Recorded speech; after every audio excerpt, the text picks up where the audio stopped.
Hello all, welcome to Crown Academy. Last class நம்ம என்ன பார்த்தோம்னா ஓஷனோகிராஃபியோட இன்ட்ரோடக்ஷன் பார்த்தோம் அண்ட் சாப்டர் 1 பார்த்தோம். அதாவது ஓஷனோடைய பாட்டம் ரிலீஃப் பார்த்தோம். கடல்ல கீழே என்ன மாதிரியான நிலத்தோற்றங்கள் இருக்கு அப்படின்னு சொல்லிட்டு கண்டத்திட்டு, கண்ட சரிவு, அகழிகள், மடுக்கள் இது எல்லாமே கடலுக்கடியில இருக்கு.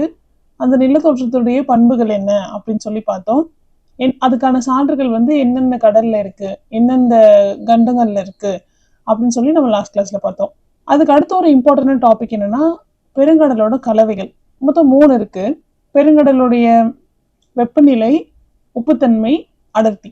இது 3மே பெருங்கடலுடைய இம்பார்ட்டன்டான கலவைகள். அதுல ஃபர்ஸ்ட் ஒன் நம்ம கொடுத்துருக்கிறது என்னன்னா வெப்பநிலை. நம்ம இன்னைக்கு கிளாஸ்ல நம்ம டிஸ்கஸ் பண்ண போறது பெருங்கடலுடைய வெப்பநிலையை பத்தி தான். பெருங்கடலுடைய வெப்பநிலை, கடல் நீரோடைய அடர்த்தி பிளஸ் பெருங்கடலுடைய நீரோட்டங்கள், இது எல்லாத்தையுமே பத்தி படிக்கிற ஒரு சப்ஜெக்ட் தான் பேராழி வளியியல். இந்த பேராழி வளியியல் இந்த சப்ஜெக்டோட வளர்ச்சிக்கு ரொம்ப ஹெல்ப் பண்ணது யாருன்னா யூஎஸ்எஸ் சேர்ந்த எம்எஃப் மௌரிங்கிறவர்.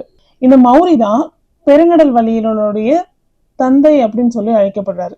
இதே நான் ஃபர்ஸ்ட் பேஜ்லயே கொடுத்துருக்கேன்னா லாஸ்ட் இயர் யூஜிடிஆர்பி கொஸ்டின்ல ஒன்று கேட்டிருந்தாங்க. தாழ்வு வளைவு கோட்பாட்டுடைய பயன்பாட்டை சொன்னது யாருன்னு சொல்லிட்டு சிம்பிளா ஒரு கொஸ்டின் கேட்டிருந்தாங்க. அந்த மாதிரி சிம்பிளா பெருங்கடல் வளியலுடைய தந்தை யாரு, இல்ல பெருங்கடல் வளியல் சப்ஜெக்ட் வளர்ச்சி அடையத்துக்கு உதவியா இருந்தவர் யாருன்னு சொல்லி சிம்பிளா கேட்டலாம். யாருன்னா எம்எஃப் மௌரி. இப்போ நம்ம எல்லாருக்குமே தெரியும், நம்ம பூமியில நம்மளுடைய அடிப்படையான ஆதாரம் என்னன்னா ஒண்ணு காத்து, இன்னொன்னு சூரிய வெளிச்சம் இல்லைங்களா, வெப்பம். இப்போ நம்ம பூமியில இருக்கிற எல்லாத்துக்குமே, கண்டங்களாகட்டும் கடல்களாகட்டும், எல்லாத்துக்குமே வெப்பத்தை கொடுக்கறது முதல்ல ஒரு முக்கியமான ஆதாரமா ஃபர்ஸ்ட் பிரைமரி சோர்ஸா இருக்கிறது என்னன்னா சன்னு தான் நம்மளுடைய பூமியில இருக்கிற எல்லா பார்ட்ஸ்க்குமே வெப்பநிலையை கொடுக்குது. அந்த வெப்பநிலை தான் பெருங்கடல்ல இருக்கிற ஒரு உயிரினங்களுடைய வளர்ச்சிக்கும் பிளஸ் பெருங்கடல் இருக்கிற ஒரு நுண்ணுயிர் இனங்களுடைய பரவலுக்குமே கட்டுப்படுத்துற ஒரு முக்கியமான காரணியா விளங்குறது எதுனா பெருங்கடலுடைய வெப்பநிலை தான். இதுதான் பெருங்கடல் வெப்பநிலையோட பரவல். இப்ப பாத்தீங்கன்னா இது நிலநடுக்கோட்டு பகுதி. நம்ம எல்லாருக்குமே தெரியும், இது 0 டிகிரி செல்சியஸ் இங்க இருக்கும். இது நிலநடுக்கோட்டு பகுதி. நிலநடுக்கோட்டு பகுதியை ஒட்டி ஒரு 30 degree north and 40 degree south வரைக்கும் தான் பெருங்கடல்லையும் சரி கண்டங்கள்லயும் வெப்பநிலை அதிகமா இருக்கும். 40 டிகிரில இருந்து மேல போக போக அச்சரேகை அதிகரிக்க வெப்பநிலையோடைய வீதம் கம்மியாயிட்டே இருக்கும். இதுக்கு நிறைய காரணங்கள் இருக்கு. அது என்னன்னு நம்ம 1 by 1 பார்க்கலாம். இப்போ நம்ம பார்க்க போறது என்னன்னா பெருங்கடல்ல நிலவர வெப்பநிலை அளந்துறதுக்கு ஒரு 3 டைப் ஆஃப் இன்ஸ்ட்ருமெண்ட்ஸ் இருக்கு. ஒன்னு சாதாரண வெப்பமானி, ஸ்டாண்டர்ட் டைப் ஆஃப் தெர்மோமீட்டர். 2வது மறுபக்கம் திரும்பிய வெப்பமானி, ரிவர்சிங் தெர்மோமீட்டர். 3rd ஒன் வெப்ப வரைபடங்கள், டெம்பரேச்சர் கிராஃப்ஸ். இதை 3ஐயும் வச்சு கடலுடைய மேற்பரப்புல இருக்கிற தண்ணியோடைய டெம்பரேச்சர் அளக்கலாம். ஆனா கடலோட அடியாழத்துல இருக்கிற தண்ணியோட டெம்பரேச்சர் அளக்கிறதுக்கு வேற 2 மெத்தட் இருக்கு. அதோட ஒரு முக்கியமானது என்னன்னா இந்த கடலோட மேற்பரப்புல இருக்கிற டெம்பரேச்சர் அளக்கிறதுக்கு இந்த மூணு இன்ஸ்ட்ருமெண்ட் இருக்கு இல்லைங்களா, அதை 3 வச்சு அளந்தது படி பார்த்தா பெருங்கடல் வெப்பநிலையை துல்லியமா அளந்துருந்தாங்க. எவ்வளோனா 0.02 சென்டிகிரேடு. அவ்வளவுதான் நம்மளுடைய பெருங்கடலுடைய மேற்பரப்பு தண்ணீருடைய வெப்பமா இருந்திருக்கு. இதுவே அடியாழ நீருடைய வெப்பத்தை அளக்கிறதுக்கு 2 டைப் ஆஃப் இன்ஸ்ட்ருமெண்ட் இருந்துச்சு. ஒன்னு பெட்டர்சன் நான்சன் வாட்டர் பாட்டில்னும், இன்னொன்னு எக்மன் பாட்டில் அப்படின்னு சொல்லிட்டு 2 எக்மன் குடுவை, பெட்டர்சன் நான்சன் நீர் குடுவைகள் அப்படின்னு சொல்லி 2 மெத்தடை வச்சு பெருங்கடலுடைய அடியில இருக்கிற தண்ணியோடைய வெப்பநிலையை அளந்துட்டு இருந்தாங்க. இப்போ நம்ம எல்லாருக்குமே தோணும், எப்படி பெருங்கடலுக்கு வெப்பநிலை கிடைக்குது. நம்ம எல்லாருக்கும் தெரிஞ்ச ஒரு விஷயம் என்னன்னா சூரியனாலதான் பெருங்கடலுடைய வெப்பநிலை இன்க்ரீஸ் ஆகுது. ஒண்ணு, இது நம்ம எல்லாருக்குமே தெரிஞ்சது. ஆனா சூரியனால மட்டும் இல்லாம இன்னும் நிறைய ரீசன்ஸ் எல்லாமே இருக்கு. அது என்னன்னு பார்ப்போம். ஃபர்ஸ்ட் சூரிய கதிர். 2வது பூமியுடைய பெருங்கடலுடைய அடியாழ பகுதியில இருந்து வெப்பசலன முறை மூலமாகவும் கடலுடைய வெப்பநிலை அதிகரிக்கும். அடுத்து கைனடிக் ஃபோர்ஸஸ், இயக்க விசை வெப்ப ஆற்றலா மாறும். கைனடிக் ஃபோர்ஸ் தெர்மல் எனர்ஜியா மாற்றம் அடையும் போது கடல் வெப்பமடையும்.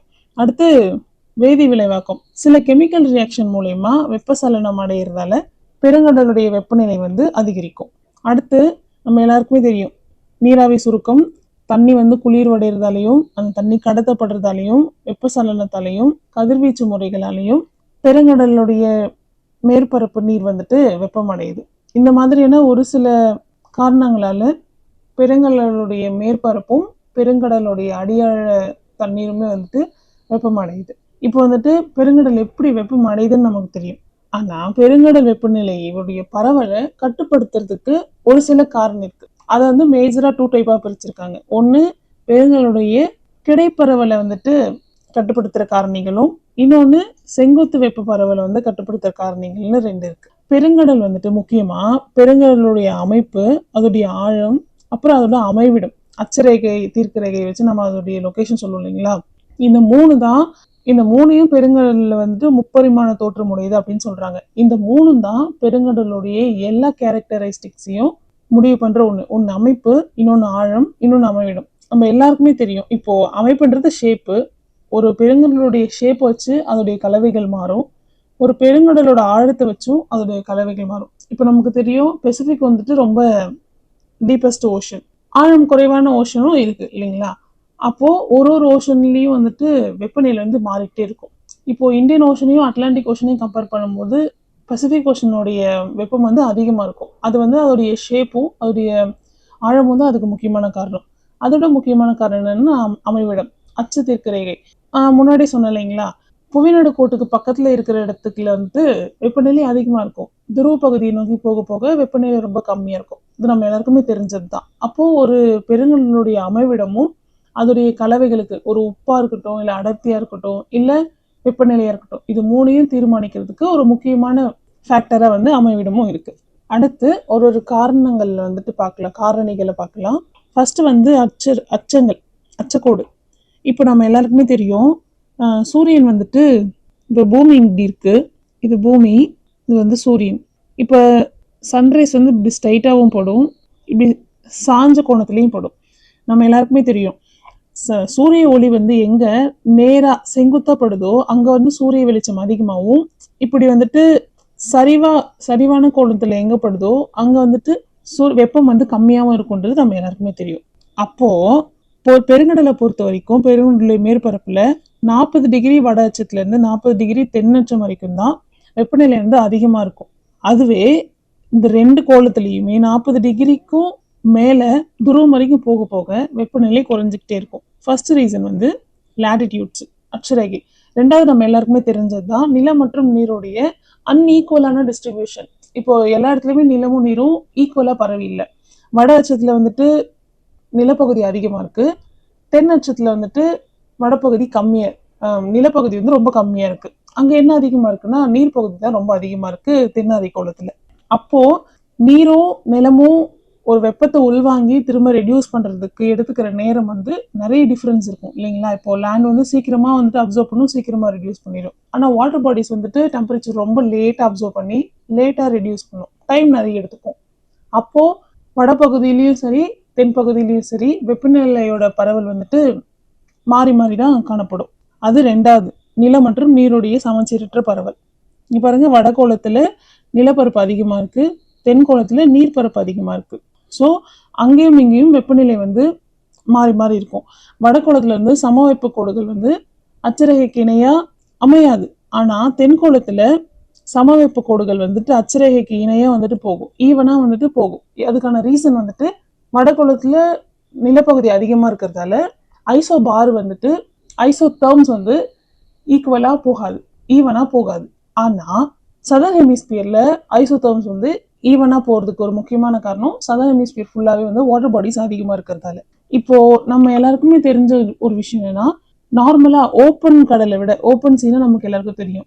இப்போ க்ளோஸ்டு சீனா என்னன்னா, மூடப்பட்ட கடல்னா சுத்தி 4 பக்கமே வந்து நிலங்கள் இருக்கும், நடுவில் வந்து ஒரு பெரிய கடல் இருக்கும்.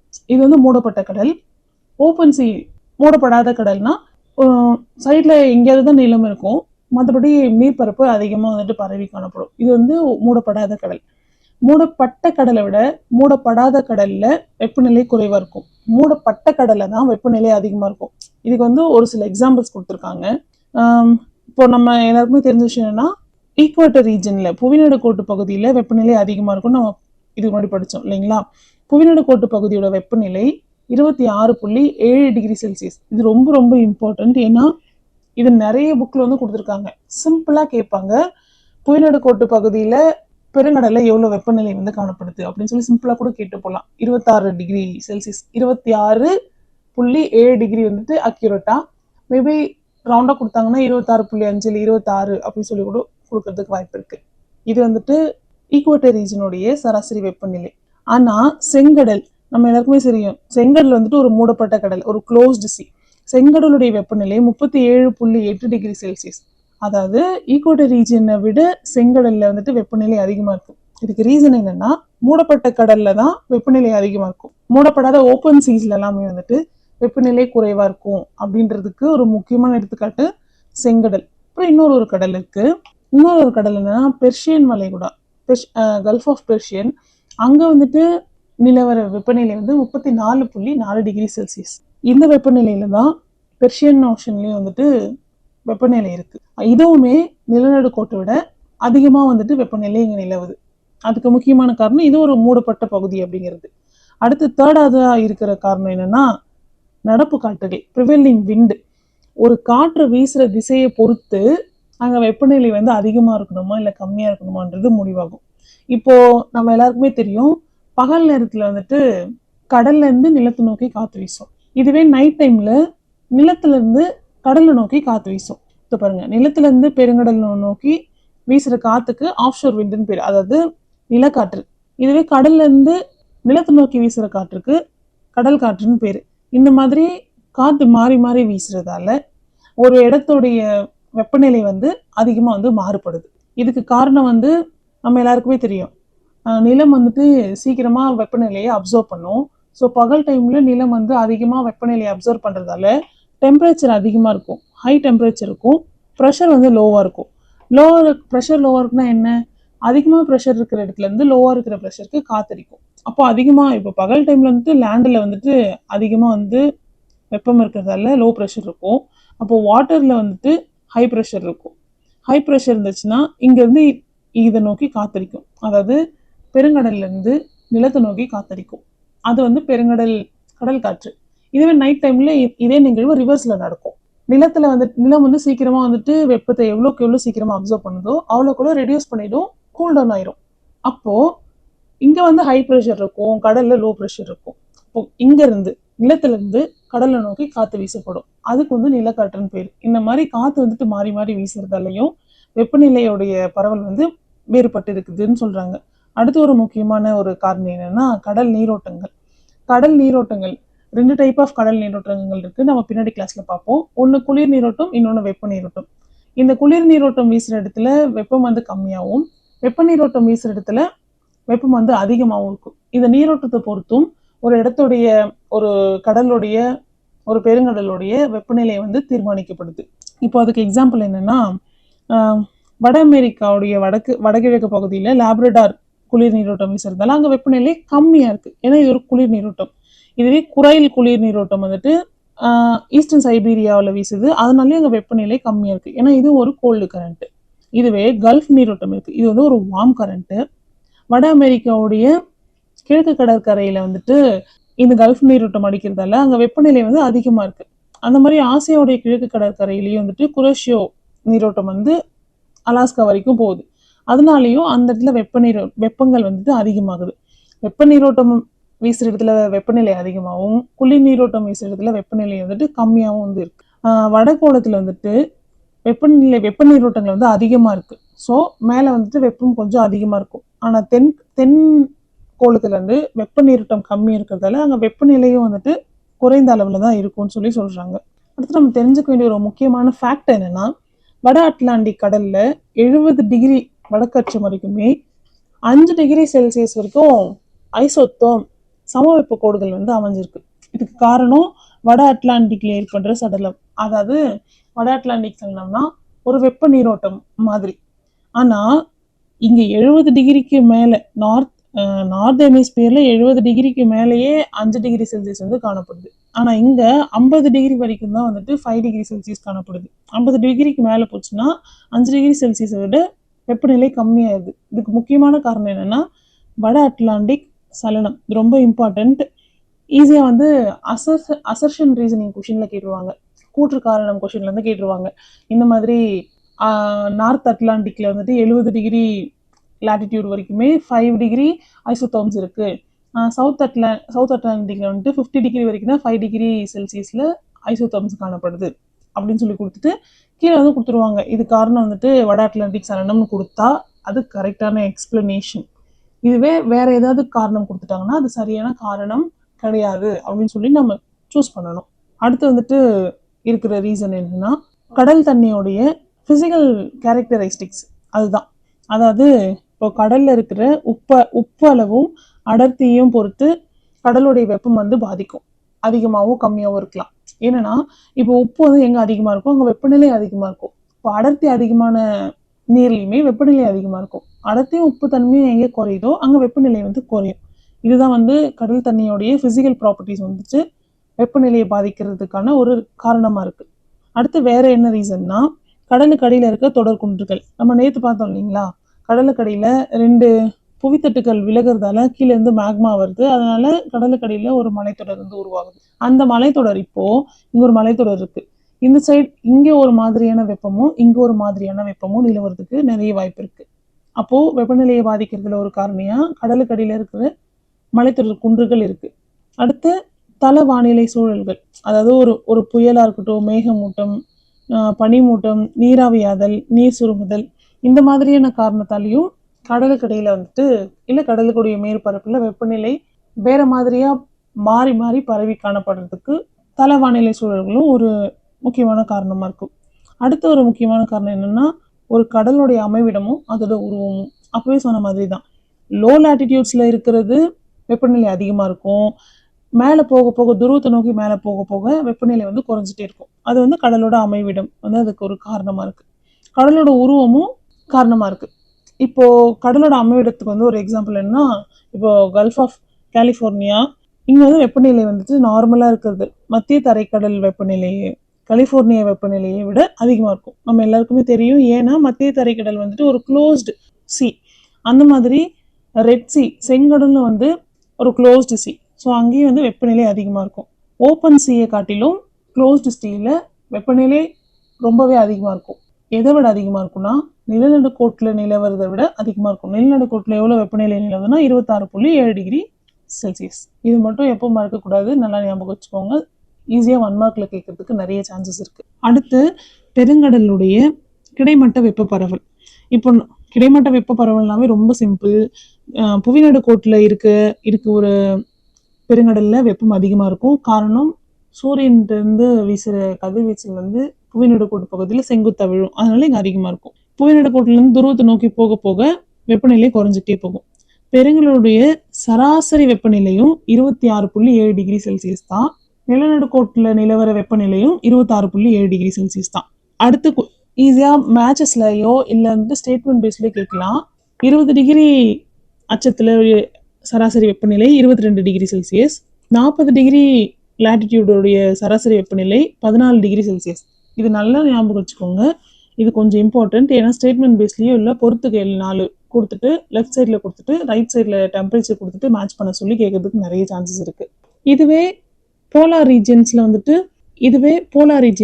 அதோடைய வெப்பநிலை 0 டிகிரி செல்சியஸாக இருக்கும். 20 டிகிரி அச்சரகையில் 22 டிகிரி செல்சியஸும், 40 டிகிரி அச்சரகையில் 14 டிகிரி செல்சியஸும், துருவ பகுதியில் வந்துட்டு 0 டிகிரி செல்சியஸும் நிலவுது. இது பூமியுடைய கிடைமட்ட வெப்பநிலை பரவல். அடுத்து வடகோளத்தில் வந்து பெருங்கடலில் பதிவான சராசரி வெப்பநிலை தென்கோளத்தில் பதிவான சராசரி வெப்பநிலையை விட அதிகமாக இருக்குது. காரணம் நார்தர்ன் ஹெமிஸ்பியரில் லேண்ட் அதிகமாக இருக்குது, சதர்ன் ஹெமிஸ்பியரில் வாட்டர் அதிகமாக இருக்குது. அதனால நார்தர்ன் ஹெமிஸ்பியரில் லேண்ட் எங்கே அதிகமாக இருக்கும் அங்கே தான் வெப்பநிலை அதிகமாக பதிவாகும். வாட்டர் அதிகமாக இருக்கிறதுல வெப்பநிலை கம்மியாக தான் பதிவாகும். இப்போது வெப்பநிலை வந்து நம்ம எல்லாருமே நினச்சிட்டு இருக்கோம் இல்லைங்களா, ஈக்குவேட்டர் ரீஜியனில் தான் அதிகமாக இருக்கும். இல்லை, ஈக்குவேட்டர் ரீஜனை விட கொஞ்சம் நார்த்தில் தள்ளி தான் வெப்பநிலை அதிகமாக பதிவாயிருக்கும். இப்போது எல்லா பெருங்கடலுடைய சராசரி வெப்பநிலையும் 26.7 டிகிரி செல்சியஸ் தான். நிலநடுக்கோட்டுடைய பெருங்கடலுடைய சராசரி வெப்பநிலையும் 26.7 டிகிரி செல்சியஸ் தான். நார்தர்ன் ஹெமிஸ்பியரில் இயர்லி ஆனுவல் மீன் டெம்பரேச்சர் வந்துட்டு 29.4 டிகிரி செல்சியஸ். சதர்ன் ஹெமிஸ்பியரில் ஆனுவல் டெம்பரேச்சர் வந்து 26.1 டிகிரி செல்சியஸ். இதெல்லாம் வந்துட்டு ஈஸியாக ஞாபகம் வச்சுக்கணும். ஏன்னா மேட்சஸில் கேட்கறதுக்கு நிறைய சான்சஸ் இருக்குது. வடகோளத்தில் வெப்பநிலை அதிகமாயிட்டே இருக்கும். சம்டைம் வந்துட்டு வடகோளத்தில் வெப்பநிலை கம்மியாகிறதுக்கும் நிறைய சான்சஸ் இருக்குது. வட அட்லாண்டிக் பெருங்கடலுடைய சராசரி வெப்பநிலை வந்துட்டு 25.6 டிகிரி செல்சியஸ். வடகோளத்தை பொறுத்த வரைக்கும் 50 டிகிரி வடக்கு அச்சத்துலேயும் இந்த 70 டிகிரி வடக்கு அச்சம் வரைக்கும் 5 டிகிரி செல்சியஸில் ஐசோதர்ம்ஸ் வந்து பதிவாயிருக்கு.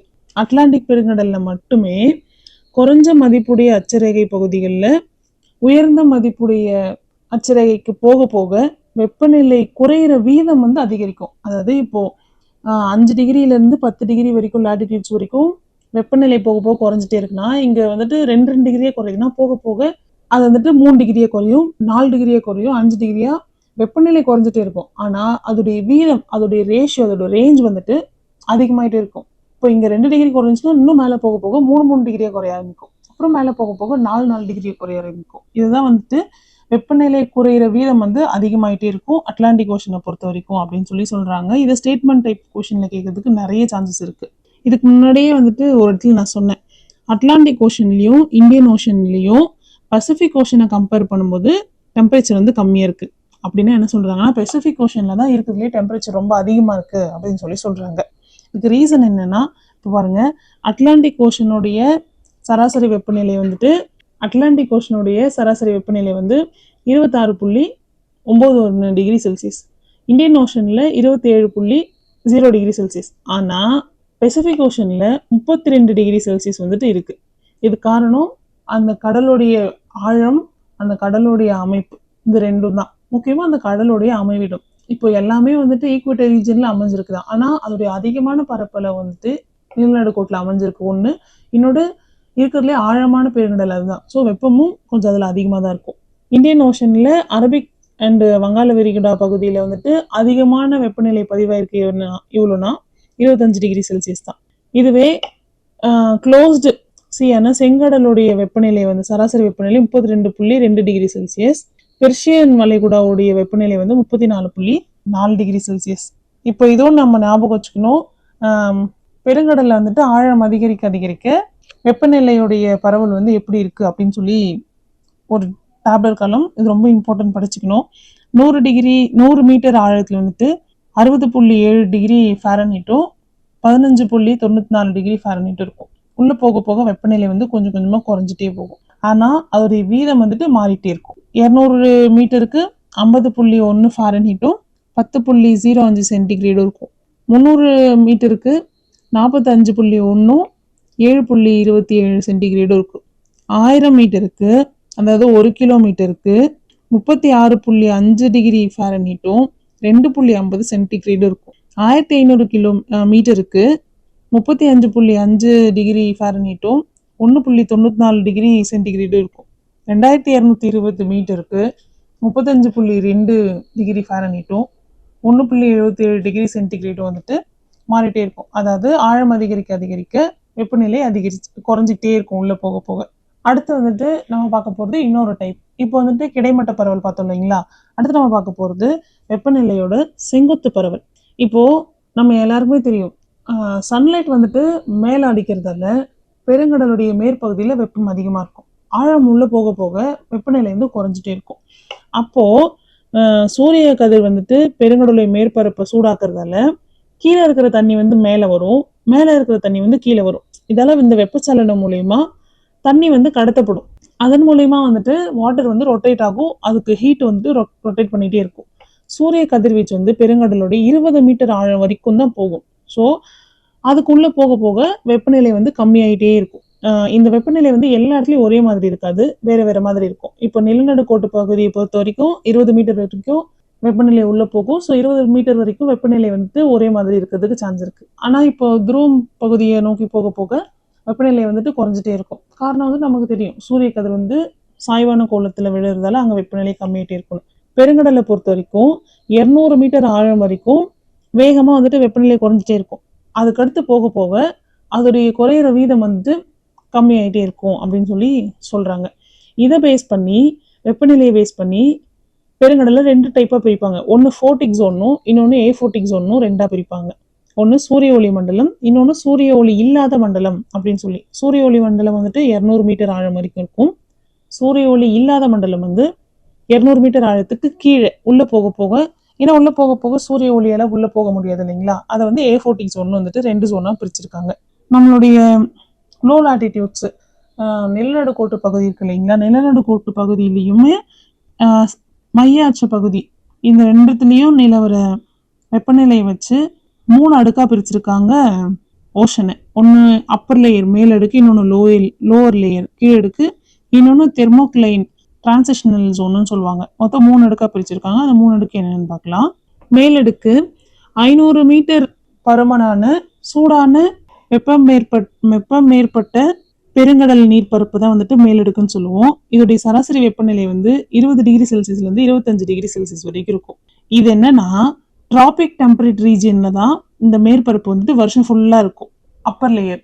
இதுவே கொஞ்சம் மேலே போக போக, அச்சரேகை மேலே போக போக, கோடை காலத்தில் மட்டும்தான் வந்துட்டு மைய அச்சரேகை பகுதியில் வந்துட்டு மேலடுக்கு இருக்கும். துருவ பகுதியில் மேலடுக்குன்னு ஒன்றும் கிடையவே கிடையாது. அங்கே இருக்கிறது கீழடுக்கு மட்டும்தான் இருக்கும். மேலடுக்கு அதிகமாக வருஷம் முழுக்க இருக்கிறது எங்கன்னா குறைவான அச்சரேகை பகுதியில், அதாவது அயன மண்டலத்தில் தான் மேலடுக்கு அதிகமாக இருக்கும். அடுத்து கீழடுக்கு 1000 மீட்டர் கடலடி ஆழத்திலிருந்து அதுக்கு கீழே இருக்கிறது வந்து கீழடுக்குன்னு சொல்லுவாங்க. இந்த அடுக்குல வந்துட்டு அடர்த்தியான நீர் தொகுதி வந்துட்டு ரொம்ப குளிராக இருக்கும். இங்கே வெப்பநிலை வந்து ரொம்ப கம்மியாக காணப்படும். அடுத்து டிரான்சிஷனல் ஜோன் வந்துட்டு பெருங்கடலுடைய மேலடுக்குக்கும் கீழடுக்குக்கும் இடைப்பட்ட அடுக்கை தான் வந்துட்டு டிரான்சிஷனல் ஜோன்னு சொல்லுவோம்.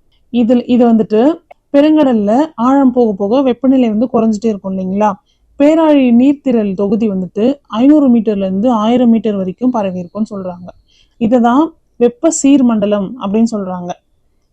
என்னன்னா பெருங்கடலுடைய மேற்பரப்பு மேல் தொகுதி வந்து வெப்பமா இருக்கும், கீழ்த்தொகுதி வந்துட்டு ஆழம் கம்மியா இருக்கும். இது ரெண்டுத்துக்கும் இடைப்பட்டு இந்த ரெண்டுத்துடைய வெப்பநிலையும் பிரிக்கிற ஒரு இடத்து தான் இடைசார் மண்டலம், வெப்பநிலை சார் இடைமண்டலம் அப்படின்னு சொல்லி சொல்றோம். வெப்ப சீர்மண்டலம் வந்துட்டு சம்மர்ல தான் சூரிய கதிர்வீச்சால பெருங்கடலுடைய மேற்பரப்புல வந்துட்டு அமைஞ்சிருக்கும். அதே மாதிரி ஒரு நாளோட வெப்ப சேர்மை வந்து 10 மீட்டர்ல இருந்து 15 மீட்டர் ஆழம் வரைக்கும் இருக்கும். அதாவது வெப்பம் வந்துட்டு பிரிக்கிற ஒரு கோடு. துருவ பகுதியை பொறுத்த வரைக்கும் அப்படி எந்த லேயருமே கிடையாது. அங்க ஒரே ஒரு லேயர் தான் இருக்குது, தாழ்வு மண்டலம் மட்டும்தான் இருக்கு, லோவர் லேயர் மட்டும்தான் அங்க இருக்கு. அங்க வந்து ஹையர் லேயரோ இல்ல தெர்மோக்ளைனோ அங்க எதுவுமே கிடையாது. அங்க இருக்குது ஒண்ணுதான், லோவர் லேயர் மட்டும்தான் இருக்கு. பெருங்கடலுடைய வெப்பநிலை, பெருங்கடலோட வெப்பநிலை நம்ம பூமியோட வெப்பநிலை தான். அங்க என்னென்ன உயிரினங்கள் இருக்கு, எப்படி வந்துட்டு அந்த உயிரினங்கள் வந்துட்டு சர்வை பண்ணுதுன்றத கட்டுப்படுத்துற ஒரு காரணி வெப்பநிலை தான். அதே மாதிரி தான் பெருங்கடலுடைய அடியாழ பகுதியிலையும் டீப்பஸ்ட் லேயர்லையுமே ஒரு வெப்பநிலையோட பரவல் தான் அங்க என்னென்ன மாதிரியான உயிரினங்கள் வாழணும், அங்க எந்தெந்த மாதிரியான உயிரினங்கள் அதெல்லாம் சர்வை பண்ண முடியும் அப்படிங்கிறது தீர்மானிக்கிறது பெருங்கடலுடைய வெப்பநிலை தான். இதுதான் வந்துட்டு அந்த 3 லைனு. இது டெம்பரேட் ரீஜியன்ல அதிகமான வெப்பநிலையும், டிராபிக்கல் ரீஜியன்ல மாடரேட்டான வெப்பநிலையும், போலார் ரீஜியன்ல ரொம்ப குறைவான வெப்பநிலையும் நிலவுது. அதுக்கான படம் தான் இது. அடுத்து கடல் நீரை வெப்பமாக்க பயன்படுத்தி தல வெப்பநிலையை பற்றி தான் நம்ம பார்க்க போறோம். மோஸ்பி அப்படிங்கிற ஒரு சயின்டிஸ்ட் வந்து பெருங்கடல்ல 0 டிகிரியிலேருந்து 10 டிகிரி வட அச்சம் வரைக்கும் சூரிய கதிர்வீச்சு வந்து உள்வரும் இல்லைங்களா. அதோடைய ஆண்டு சராசரி உபரி எவ்வளோன்னா, சர்ப்ளஸ்ன்னு சொல்லுவாங்க, அது எவ்வளோன்னா ஒரு நிமிஷத்துக்கு 0.170 கிராம் ஒரு நிமிஷத்துக்கு. இது வந்து ரொம்ப இம்பார்ட்டன்ட்டு. இதை வந்து ஸ்டேட்மெண்ட்ல கொடுத்துட்டு இதை சொன்னது யாருன்னு சொல்லி சிம்பிளா கேட்டு போயிடுவாங்க மோஸ்ட்லி. இல்லைன்னா இது எத்தனை டிகிரிலேருந்து எத்தனை டிகிரி வடஅச்சம் வரைக்கும் காணப்படுது அப்படின்னு சொல்லி கேட்பாங்க. ஸ்டேட்மெண்ட் பேஸ்ல கேட்பாங்க. வடஅச்சம் தென்னச்சம் அப்படின்னு சொல்லி மாற்றி கொடுக்கறதுக்கு வாய்ப்பு இருக்கு. மோஸ்பி அப்படிங்கிறது 0 டிகிரிலேருந்து 10 டிகிரி வடஅச்சம் வரைக்கும் ஆண்டு சராசரி உபரி, வெப்பநிலையோட ஆண்டு சராசரி உபரி எவ்வளோ இருக்கு ஒரு நிமிஷத்துக்கு அப்படின்னு சொல்லியிருக்காரு. 0.170 கிராம். பெருங்கடல்ல 60 டிகிரிலேருந்து 70 டிகிரி வடக்கச்சம் வரைக்கும் எவ்வளோ வந்துட்டு உபரி இருக்குன்னா 0.040 கிராம் வந்துட்டு உபரி இருக்கு. பெருங்கடல்ல எல்லா அச்சரேகை பகுதியிலுமே இந்த மாதிரி வெப்பநிலையை கணக்கிடும் போது இந்த மாதிரி குட்டி குட்டி வேறுபாடெல்லாம் மறைஞ்சிட்டு பெரிய பெரிய வேறுபாடு மட்டும்தான் கால்குலேட் பண்ணுவாங்க. இப்போ 0 டிகிரிலேருந்து 10 டிகிரி வரைக்கும், அடுத்து 60லேருந்து 70 டிகிரி வரைக்கும் அப்படின்னு சொல்லி கால்குலேட் பண்ணுவாங்க. மோஸ்பி கணக்கெடுக்கும் போது ஒரு வருஷத்துக்கு பெருங்கடல்ல உள்வர சூரிய கதிர்வீச்சு வந்து 70 டிகிரி வடக்குலேருந்து 70 டிகிரி தெற்கு வரைக்கும் எவ்வளோ இருக்குன்னா 0.221 கிராம் இருக்கிறத வந்து அளந்திருக்காரு. இது வந்து பெருங்கடல்லேருந்து வெளியில் வர வெப்ப கதிர்வீச்சுக்கு சமமாக இருக்கு அப்படின்னு சொல்லி மோஸ்பி வந்து சொல்றாரு. கேட்பாங்க, வெப்ப கதிர்வீச்சுக்கு இது சமமாக இருக்கு, வெப்ப கதிர்வீச்சுக்கு சமமாக இல்லை, இல்லை எந்த மாற்றமுமே இல்லை அப்படின்னு சொல்லி ஸ்டேட்மெண்ட் பேஸில் கேட்கறதுக்கு நிறைய சான்ஸ் இருக்கு. இதுதான் மோஸ்பியோடைய வெப்ப சமன்பாடு. இது சும்மா பார்த்துக்கோங்க. அடுத்து இது 200 மீட்டர் வரைக்கும் இருக்குது ஃபோட்டிக் ஜோன், அதாவது சூரிய கதிர்வீச்சு உள்ளே வரும். 200 மீட்டர் வரைக்கும் தான் வரும். 200 மீட்டருக்கு உள்ளே இருக்கிறது வந்துட்டு ஏஃபோட்டிக் ஜோன். இங்கே வந்துட்டு சன்லைட் வந்து அவ்வளோ வராது, சன்லைட் வந்து ரொம்ப கம்மியாக இருக்கும். அதுக்கு கீழே இருக்கிறது அபிசல் ஜோன். இங்கே சுத்தமாக வந்துட்டு சன்லைட்டே இல்லாமல் இருட்டாகவே இருக்கும். எந்த ஒரு வெப்பநிலையும் இங்கே வந்துட்டு காணப்படாது. ஏன்னா உள்ளே வந்துட்டு தண்ணிக்குள்ளே வெப்பநிலை ஊடுருவி வர்றதுக்கு சான்சஸ் வந்து ரொம்ப கம்மி. இது எப்படி இதை சர்க்குலேட் பண்ணிக்கணும்னா, இப்போ இங்கே வந்துட்டு ஹீட்டாக இருக்குங்களா, இங்கே இருக்கிற தண்ணி இப்படி மேலே போகும், இங்கே ஹீட்டாக இருக்கிற தண்ணி இப்படி கீழே வரும். இப்படி தான் வந்து அதை அதுவே சர்க்குலேட் பண்ணிக்கும். அதனால தான் வந்துட்டு இப்போ வரைக்குமே பெருங்கடலுடைய வாட்டர் சோர்ஸ் வந்துட்டு ஈவனாக வந்துட்டு இயங்கிட்டு இருக்கிறதுக்கு ஒரு முக்கியமான காரணம் ஓஷனுடைய சர்க்குலேஷன் தான். அடுத்த பயிற்சி வினாக்கள் பார்க்கலாம். பெருங்கடலுடைய வெப்பநிலை, பெருங்கடலோட வெப்பநிலை, நீரோட அடர்த்தி, கடல் நீரோட்டங்கள், உப்புத்தன்மை, இது எல்லாத்தையும் பற்றி படிக்கிற படிப்பு என்னன்னா பெருங்கடல் வளியியல், மரைன் மீட்டராலஜி சொல்லுவாங்க. மரைன் மீட்டராலஜியோடைய வளர்ச்சிக்கு வந்துட்டு ரொம்ப ஹெல்ப்ஃபுல்லாக இருந்தது யாருன்னா மௌரி. அவரை தான் வந்துட்டு மரைன் மீட்டராலஜியோடைய ஃபாதர் அப்படின்னு சொல்லி சொல்கிறோம். MF Maori. அடுத்து கீழ்கண்டவற்றில் சரியான சொற்றொடர்.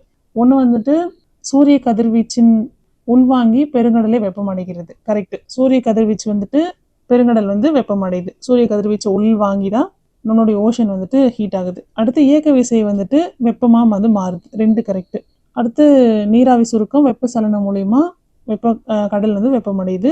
3 கரெக்ட். அடுத்து 4 கெமிக்கல் ரியாக்ஷன் மூலயமா வளிமண்டலத்திலிருந்து வெப்பசலனம் வாயிலாக வெப்பமடையுது. 4 கரெக்ட். அப்போது 4மே கரெக்ட். அது என்ன ஆப்ஷன்னா ஆப்ஷன் டி. 1, 2, 3 and 4 4மே கரெக்ட். அடுத்த வாக்கியம், அச்சங்கள் நிலம் மற்றும் நீரின் பரப்பளவு மற்றும் கடல் நீரோட்டங்கள் ஆகியவை பெருங்கடலின் வெப்பநிலையை கட்டுப்படுத்தும் காரணிகள். கரெக்ட். இது எல்லாமே வந்துட்டு பெருங்கடலை கட்டுப்படுத்துகிற காரணி. 2வது ஸ்டேட்மெண்ட்டு, பெருங்கடலை கட்டுப்படுத்துவதற்கு கடையம் பரவல் மற்றும் செங்குத்து பரவல்னு 2 காரணி இருக்குது. Yes correct. ஒன்று கிடைமட்ட பரவல், இன்னொன்று செங்குத்து பரவல்னு சொல்லி 2 காரணி இருக்குது. ஸோ 2மே சரி. அடுத்து செங்கடலுடைய சராசரி வெப்பநிலை, செங்கடலுடைய சராசரி வெப்பநிலை 37.8 டிகிரி செல்சியஸ். இது வந்து பெர்ஷியன் வளைகுடாவுடைய சராசரி வெப்பநிலை. நம்ம பெருங்கடல், எல்லா பெருங்கடலுடைய சராசரி வெப்பநிலை 26.7 டிகிரி செல்சியஸ். சம அளவு வெப்பங்களை இணைக்கும் கோடு ஐசோடோப்பா, ஐசோபாரா, ஐசோஹையா, ஐசோதேர்மான்னு கேட்டிருக்காங்க. ஐசோதேர்ம் இது நம்ம ஜியாகிரஃபி படித்து எல்லாருக்குமே தெரிகிற ஒரு பேசிக்கான விஷயம் தான். சம அளவு வெப்பங்களை இணைக்கும் கோடு ஐசோதேர்ம். அடுத்து நான் சொன்னேன் இல்லைங்களா, இப்படி மேட்சஸில் கேட்கறதுக்கு நிறைய சான்ஸ் இருக்குது. 100 டிகிரி வந்து அதிகமாக இருக்கும், option A. 300 degree option D. 1000 degree அதை விட கொஞ்சம் கம்மியாக இருக்கும், சி. இது டி, இது பி. ஸோ ஏக்கு 3 2 இடத்துல இருக்குது, பிக்கு 4, ஆப்ஷன் ஏ தான் கரெக்டான ஆன்சர். பிக்கு 4, சிக்கு 1, டிக்கு 2. அடுத்து கூற்று காரணம், 100 மீட்டர் ஆழத்தில் 15.94% வெப்பநிலையும் 1500 மீட்டர் ஆழம் போக போக 1.94 டிகிரி சதவீதமும் வெப்பநிலை இருக்குன்றாங்க. கரெக்ட். 100 மீட்டர் ஆழத்தில் தான் அதிகமான சதவீதம் வந்து இருக்குது, போக போக குறைஞ்சிட்டே தான் இருக்குது. இது காரணம், பெருங்கடலில் ஆழம் செல்ல செல்ல வெப்பநிலை குறைஞ்சிக்கிட்டே இருக்கும்.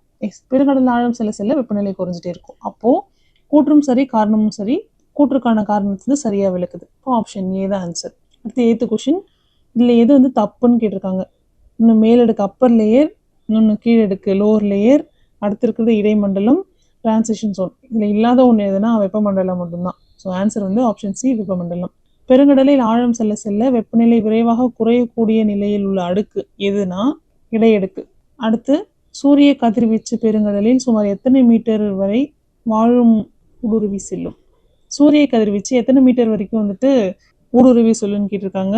20 மீட்டர் வரைக்கும் சூரிய கதிர்வீச்சு பெருங்கடலில் ஊடுருவி செல்லும். இதோட சாப்டர் 2 பெருங்கடலுடைய வெப்பநிலை முடியுது. அடுத்து நம்ம பார்க்க போகிற டாபிக் வந்து சாப்டர் 3 பெருங்கடலுடைய ஓர்பியம், உப்புத்தன்மை. இது நம்ம வந்து நாளை கிளாஸில் பார்க்கலாம். Thank you all.